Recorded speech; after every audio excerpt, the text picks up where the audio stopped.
Hello and welcome to Created Creative, the videocast for Kaleidoscope. My name's Dave Brown and today I'm going to be chatting with Andy Lowe.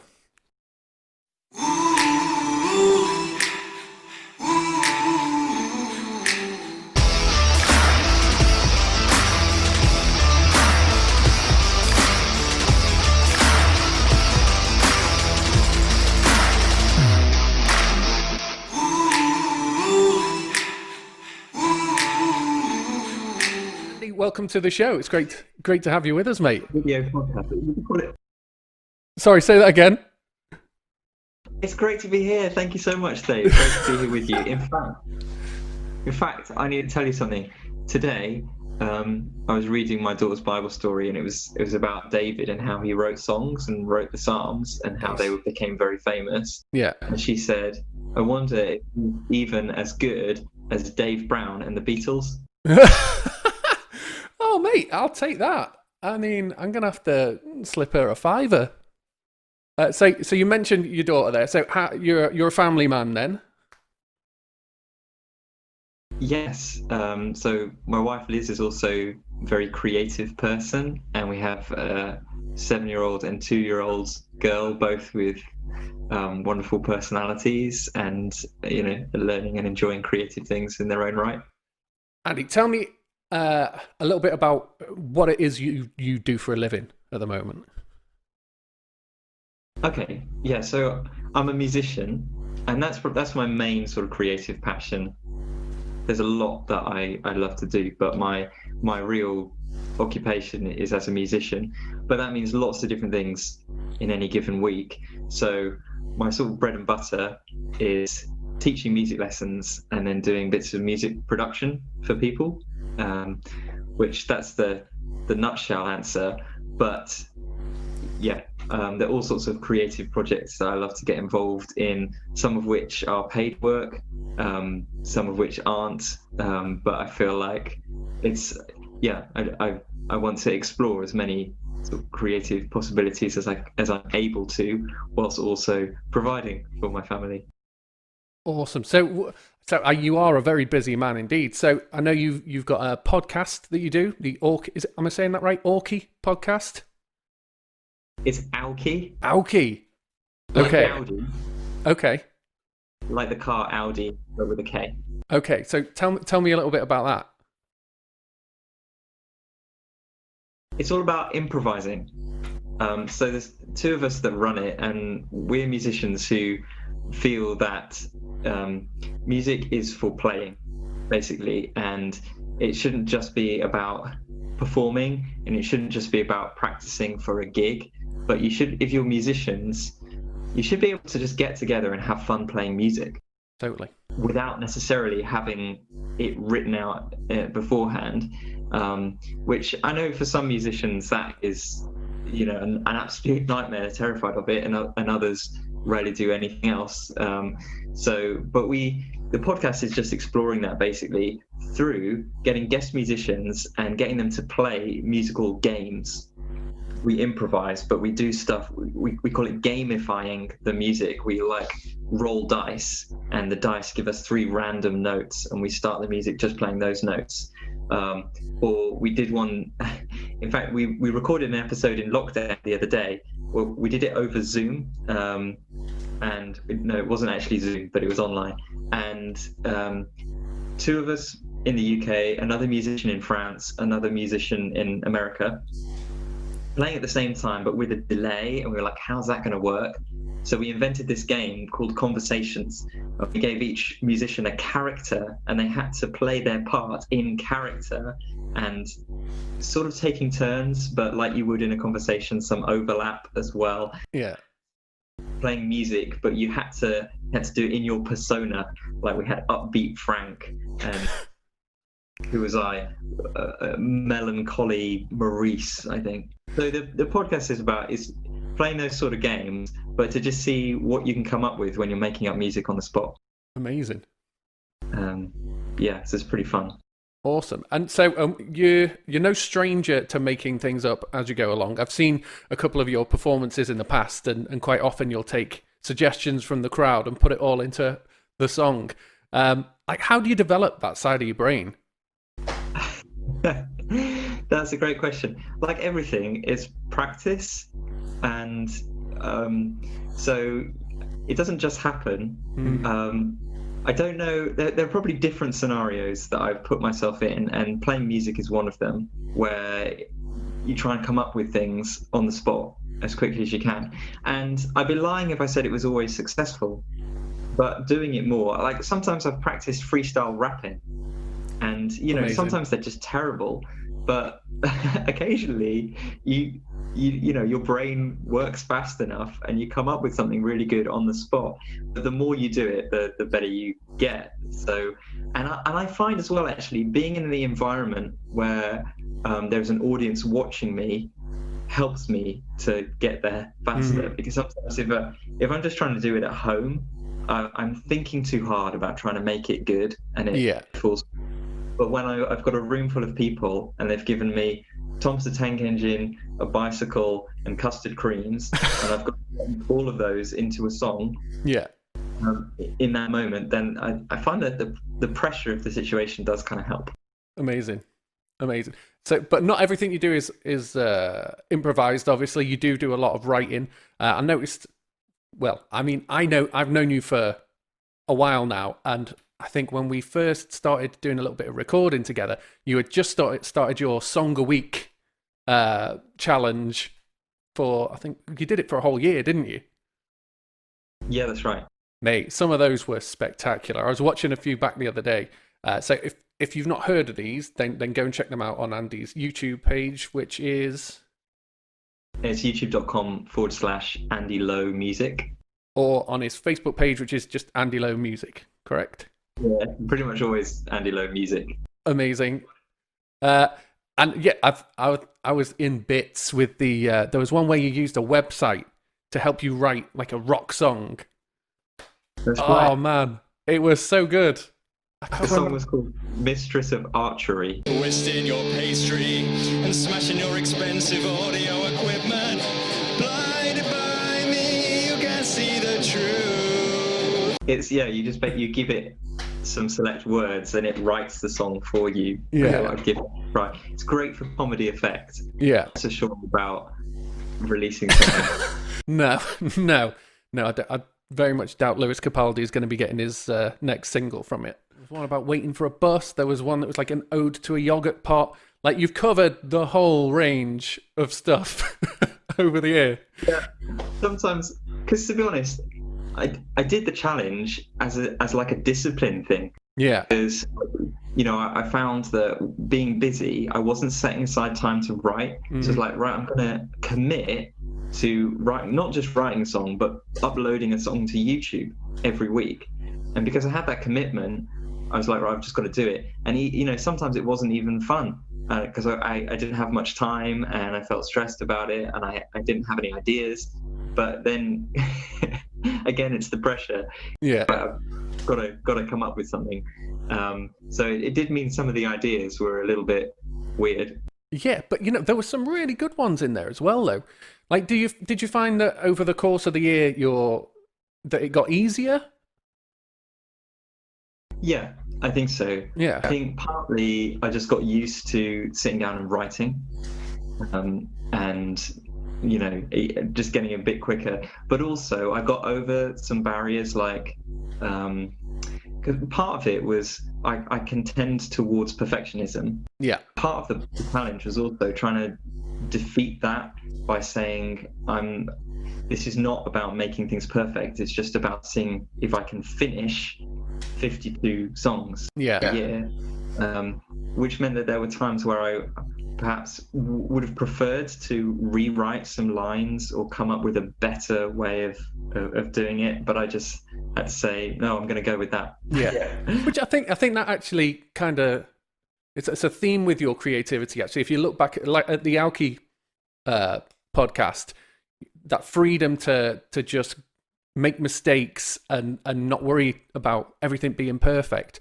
I think it's really important when it comes to creativity generally, because we can too often kind of bind ourselves up with fear of not being perfect and end up doing nothing. Whereas your kind of song a week project, I thought was really, really great because it forced you to get past that.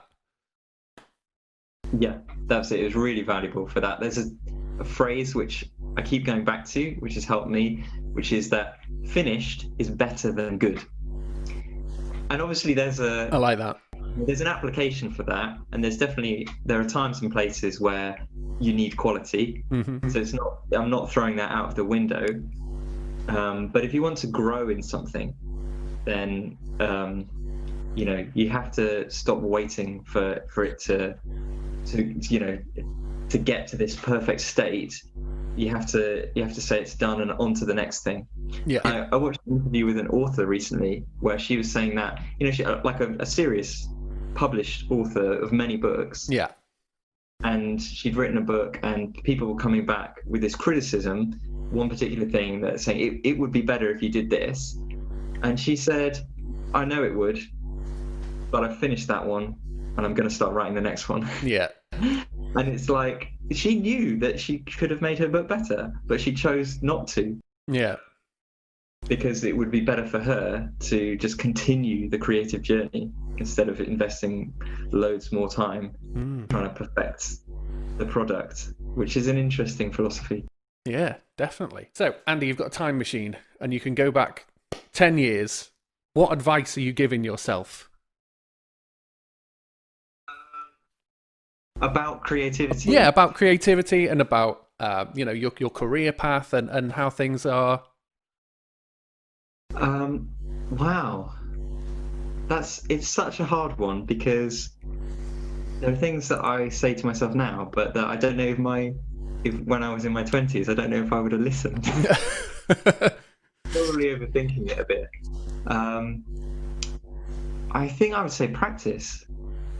I think I would say, like, take it seriously. I would say if you want to do this, you can.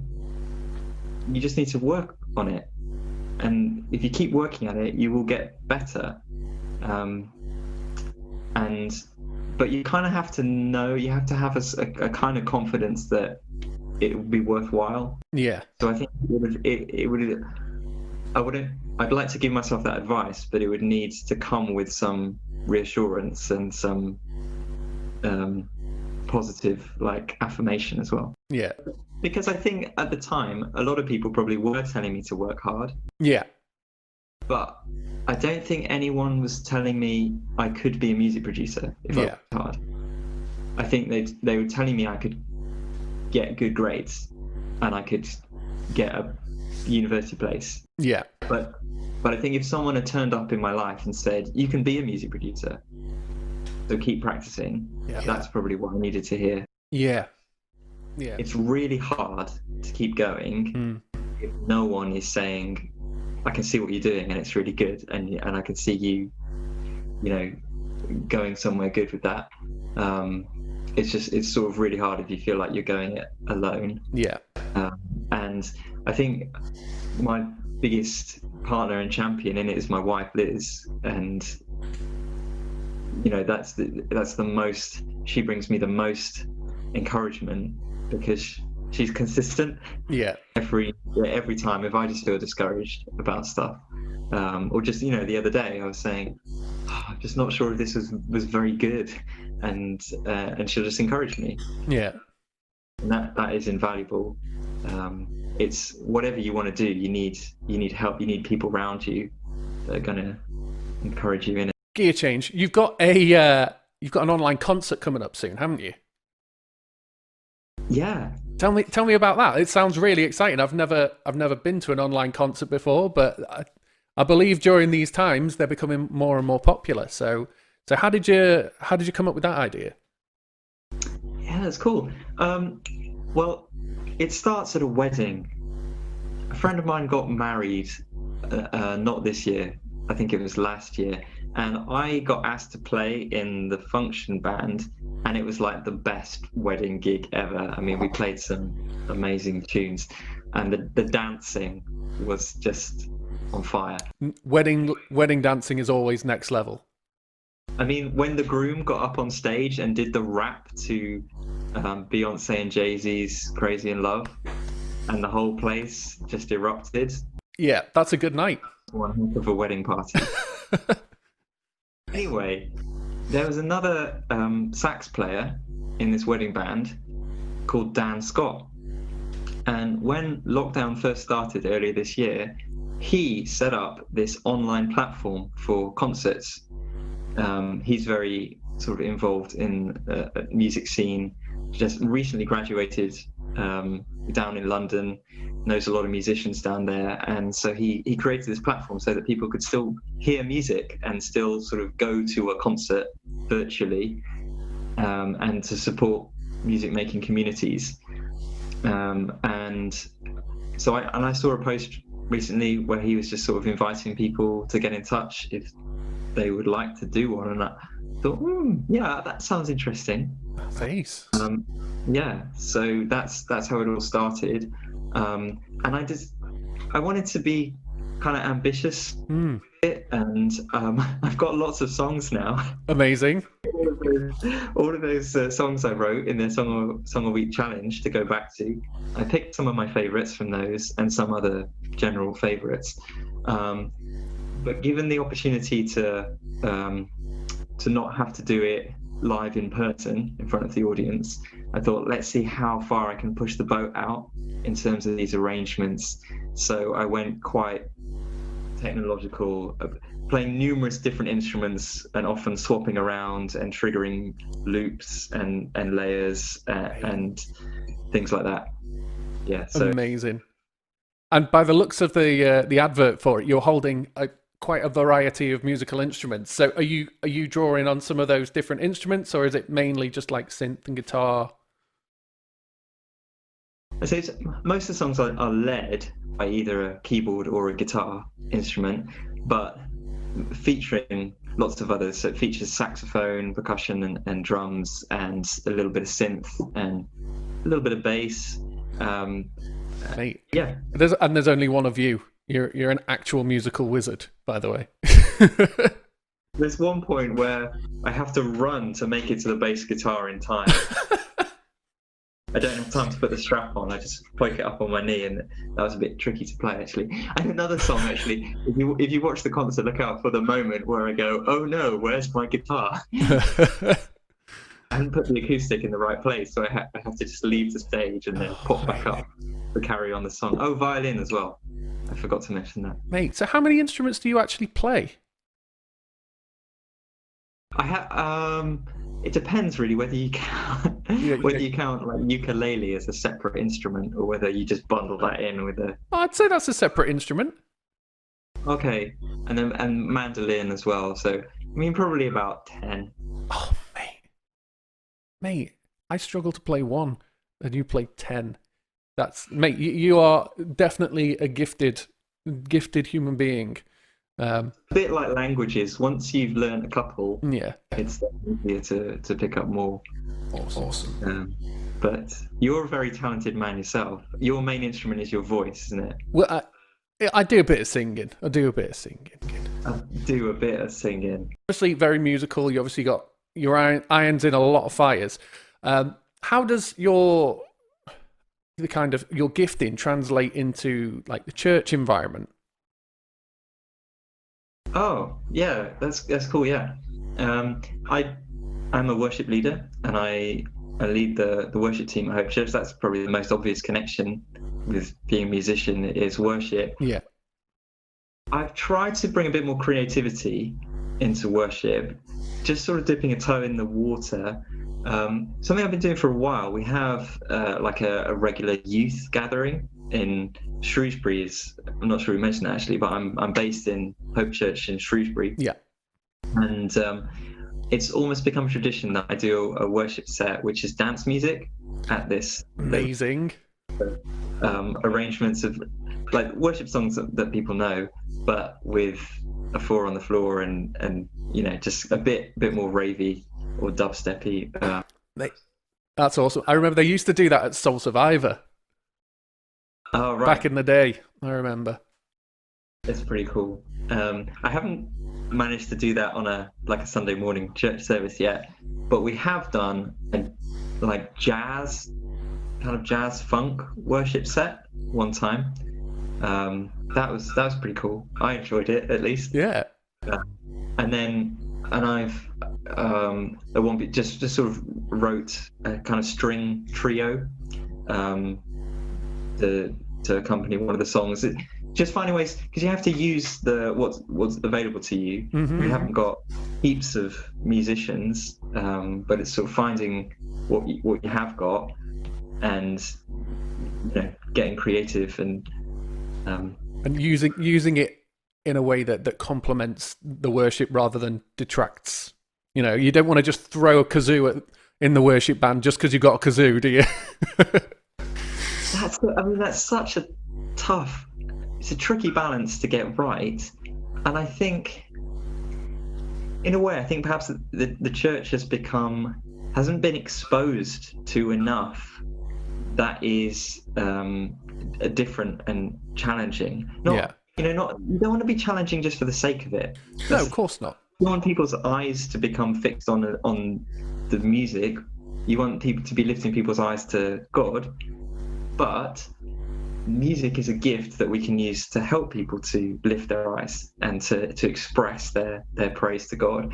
And I think he's given us so many different forms of music that we should be able to incorporate more of them. There's loads of discussions, loads of people writing about this issue and how worship music in the church could develop. Yeah. But I think we just need to.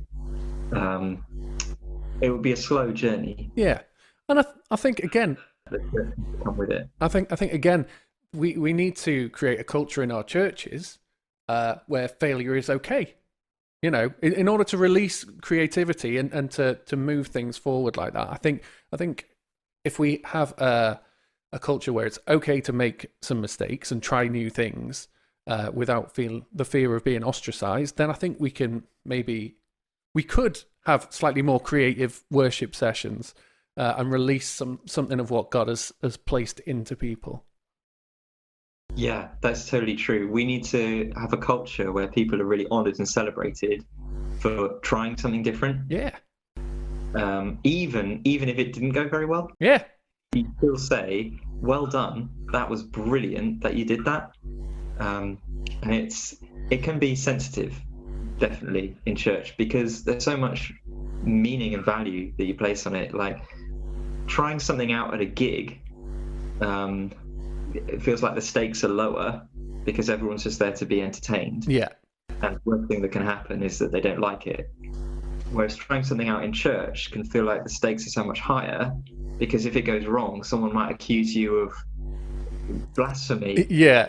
Of mocking God or doing something. So, Andy, you write a lot of your own music, but you're also quite fond of remixing other people's music as well, aren't you? That's right. Yeah. Again, that's another sort of facet of creativity. In my nature, I like to do stuff by myself. Mm-hmm. I think I like just feeling really streamlined and focused. But over the last couple of years, I've been much more open to collaborating and seeing the value in when you bring sort of two creative journeys together. The end result is always something neither of you could have done by yourself, and that is really exciting. Remixing is one of those ways, and I've just finished a remix of a track by Pyramid Park. I've not heard of they're a Christian band. It's really a sort of vehicle for one guy's musical vision, Pete McCallan, based in Cambridge. Writes a lot of great songs. He had an album out this year, and I really loved a song from a previous album, and I said, "Can I do a remix of this?" And he said yes, and that's coming out on the 4th of December. Oh wow! So it's an official remix then? Yeah, that's right. So at the start of it, we had no. It wasn't set in stone. It's a bit tentative. I basically wanted to just do it for fun initially, see what he thought of it, but he liked it enough to say I will release it, which is great. That was really encouraging for me. That's brilliant. And yeah, so it'll be going out start of December. I also recently recorded a pirate tune. I mean, it's just it's one side to the other. It's really hard to explain what it's for, because it's basically a conference about indie video games that takes place virtually inside a video game, and it has a pirate theme, and they wanted people to compose pirate music for it. So I wrote this sea shanty. I borrowed an accordion, so there's another instrument. I'm not sure I can tick that as one of the ones I play, really. I just learned enough able to be a pirate playing a sea shanty, and hurt my throat a bit singing in a pirate voice. Incredible. And that idea of a virtual meeting about a video game inside a video, it's like Inception. Yes, mate. Is what it's like. Yeah. I wonder if there'll be like somewhere you can go that takes you inside another game. How deep can you go down the rabbit hole? Well, I mean, if you get too many levels in, Andy, you could get stuck there, and that's not good. You need someone to give you the kick. Yeah. You have to walk the plank, obviously, when you hit the water. Well, there you go. Well, mate, on that incredibly weird note, I just want to thank you for taking the time to chat with me. I believe you're going to do a little performance for us now, but I'm not going to ask you to talk about it. Let's just leave that as a surprise. Yeah, okay. Brilliant. I hope you enjoy it. Thank you very much, mate. It's great to speak to you. You too. It's been a pleasure. See you soon.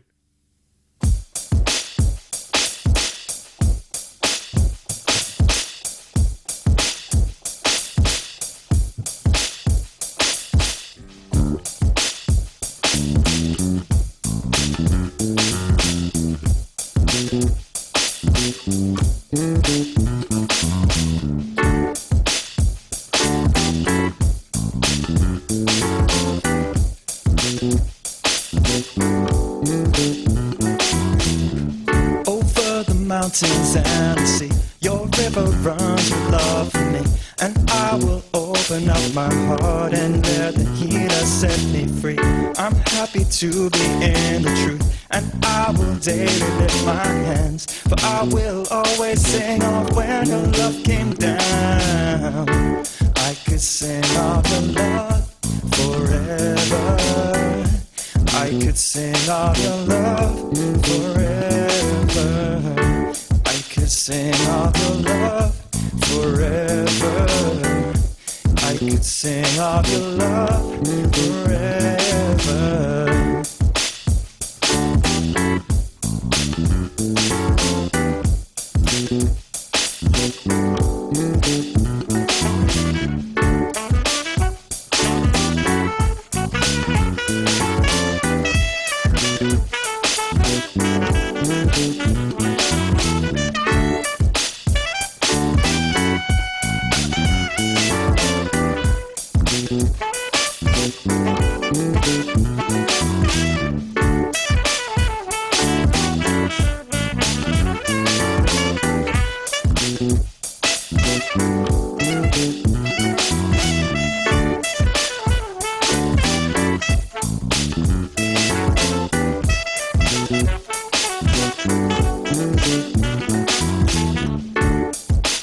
Oh, I feel like dancing. It's foolishness, I know. Yeah. But when the world has seen the light, they will dance with joy like we're dancing now.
could sing of your love forever.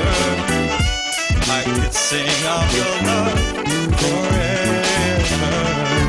I could sing of your love forever.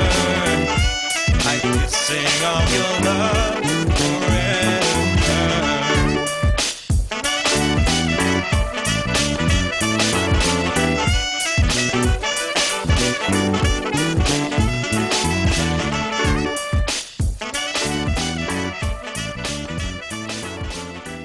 Well, that brings us to the end of our very first episode.